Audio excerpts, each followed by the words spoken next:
Bangga bersarung mangga. Assalamualaikum warahmatullahi wabarakatuh. Assalamualaikum warahmatullahi wabarakatuh. Allahumma sholli ala sayyidina Muhammad Sallallahu alaihi wasallam. wa ala ali sayyidina Muhammad. Sallallahu alaihi wasallam. Buya yang kami cintai, saya izin bertanya mengenai pengertian makom syariat dan makom hakikat. Terima kasih. Wassalamualaikum warahmatullahi wabarakatuh. Assalamualaikum warahmatullahi wabarakatuh. Ada pembahasan yang panjang lebar, akan tapi ilmu syariat sama hakikat ini bukan untuk dibahas panjang lebar, akan tapi sebetulnya itu untuk memantau kualitas kita di dalam beribadah, beragama. Artinya setiap orang harus membuat peningkatan. Jadi untuk gini loh ya, kalau mau sholat tuh ngomong sholat dulu, jangan bicara khusyuk dulu. Sholat dulu, yuk belajar sholat. Makanya wudhu kan, wudhu sholat ini Allahu Akbar kabira walhamdulillah. Nanti baru bab khusyuk. Membahas khusyuk tapi nggak ada sholat, ini kan omong kosong. Nggak ada sholat khusyuk. Jadi kalau bicara tentang khusyuk sholat, ajari sholat dulu, wudhu bener, berdiri bener, Allahu Akbar, baru nanti sambil berjalan ayo dibenahi sholatmu yang khusyuk. Sholat khusyuk itu begini, kurang lebih sederhana begitu. Sudahlah, bicara tentang hakikat syariat itu jangan diperbelit-belit, sederhana. Hakikat sama syariat adalah ya ibaratnya sama sholat dengan khusyuk. Ngomong hakikat nggak ada syariatnya, bagaimana nggak ada sholatnya kok ngomong khusyuk? Ada orang saya sampai hakikat, alhamdulillah saya khusyuk dalam sholat, nggak pernah sholat, gila dia. Nah, makanya menerjemahkan syariat hakikat tidak usah pakai belit-belit, sederhana sekali sebenarnya. Cuman kadang sebagian orang yang membahas panjang lebar sampai jam 3 pagi nggak tahajudan sampai tidak sholat subuh pagi itu. Terlalu banyak hakikat syariat hakikat, sederhananya semacam itu.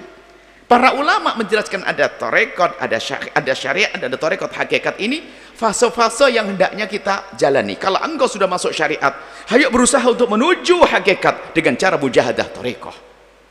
Gini, mujahadah, belajar bagaimana kita benar membersihkan hati dan sebagainya. Syariatnya oke. Saya urusan dengan orang, saya urusan dengan orang tua, saya ini wajib begitu. Tapi ketulusanmu itu dengan mujahadah. Sehingga masuk kelas mahabbah kepada sesama, sehingga menjadi orang yang salimus sadr, selamat hatinya, nggak bisa dendam sama orang. Ini kan tingkat. Sekarang sok bicara hakikat, saya sudah sampai hakikat. Seperti orang ngomong, alhamdulillah saya ikhlas dalam bersedekah. Berapa banyak sedekah ente? Enggak sedekah, ente ngaco. Ini makanya sudah jauhi bisarang itu. Sekarang jalani Anda melakukan syariat di dalam diri seorang, biarpun tidak mengerti bahasan hakikat, dia akan sampai kepada hakikat tiba-tiba. Sholat enak, khusyuk, tiba-tiba itu Anda masuk hakikat.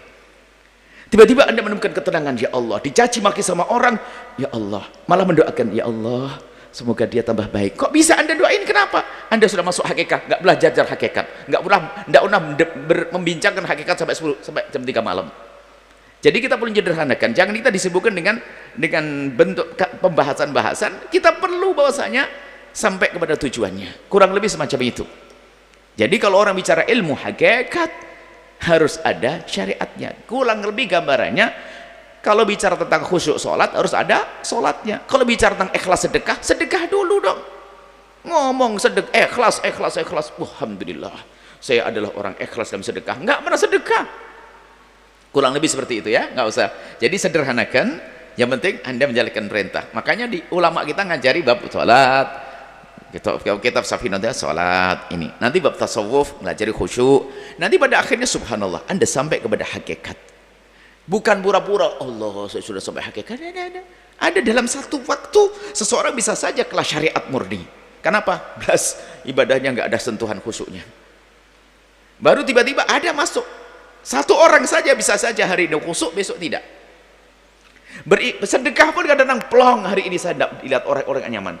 Satu sisi tiba-tiba, kenapa kok saya jadi pengen dilihat orang? Ada godaan-godaan. Kurang lebih seperti itu. Jadi 3 hal yang tidak bisa dipisahkan. Kalau memisahkan aneh. Jadi antara syariat, hakikat, ada proses menuju hakikat namanya thariqah, mujahadah, berusaha. Ini sederhana, gamblang ya. nggak usah belit-belit, nggak usah panjang lebar, nanti malam. Saya sederhanakan dengan begitu untuk mudah difahami. Sebetulnya Allah alam bisawab. Sarung mangga, sarung kebanggaan kita. Bangga bersarung mangga. Sahabat Al-Bahjah TV, setelah menyaksikan video ini, jangan lupa bersolawat kepada baginda Nabi Muhammad. Shollu ala Nabi Muhammad. Allahumma sholli alaihi wa ala alihi wa sahbihi.